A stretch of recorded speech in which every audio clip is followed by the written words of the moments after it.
Why are young men in America now more right-wing than their boomer grandfathers? Now, that might sound crazy at first glance, but there's actually quite a bit of data to back this up. According to a recent poll published by Pew Research, 18 to 29-year-old men self-identified more as Republican than Democrat by an astonishing 18-point margin. Now, that in and of itself is pretty shocking when you look at the history of this sort of polling. But what's even more surprising is that the same poll showed that men over the age of 65 only identified as Republican by a 14-point margin. Now, let that sink in. The most ideologically conservative age group in America today is not retirees, it's young men. And it's not just Pew that has identified this. Democratic-leaning pollsters are starting to notice it too. If you look at this chart among white men who were 75 years old, supported Kamala Harris at a significantly higher rate than white men who are 20 years old. That's exactly right. That's a real shift. According to a study by Blue Rose Research, the single most right-wing voting bloc in the entire country during the last presidential election was 18-year-old white men. You heard that right. 18-year-old white guys are the most conservative in the country. And before you fall out of your chair, Donald Trump didn't just win that group.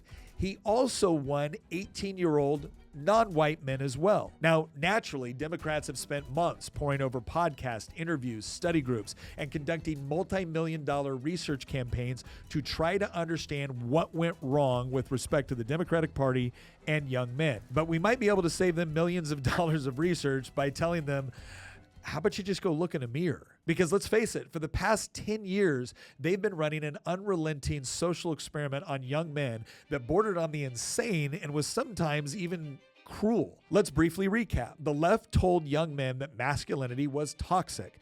They also said that meritocracy was racist and that things like hard work, risk-taking, individualism, or just working out were part of a white supremacist culture. What's more, the universities these men attended, if they could even get in due to DEI and affirmative action programs, constantly lectured them that they alone were responsible for all of the world's problems. And the solution to this masculinity-induced crisis was, of course, to hand over their unearned power and privilege to government bureaucrats and left-wing administrators so that such power could be redistributed to the oppressed. Now, imagine this kind of narrative being beaten into an entire generation of men ever since they entered kindergarten. It seems pretty cruel to say to a young boy who is just starting off in life that he is an evil oppressor who has to perpetually repent for the skin color and sex he was born with. And yet, for many years, this actually worked. But then COVID came, and those same young men had to live through decisions that were forced upon them. And for many, their most important years in high school or college were stolen from them. And finally,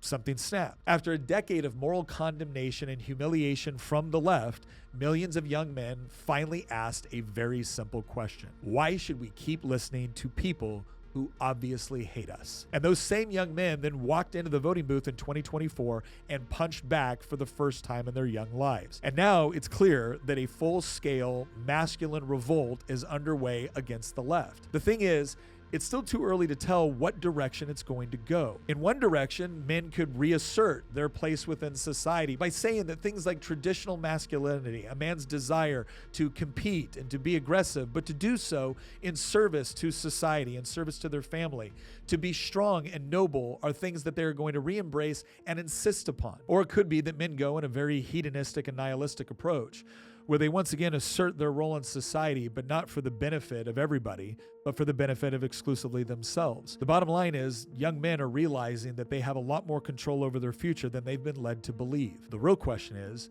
will they decide to once again reassert masculinity for the purposes of nobility and uplifting society, or for controlling it to their own benefit and the exclusion of others?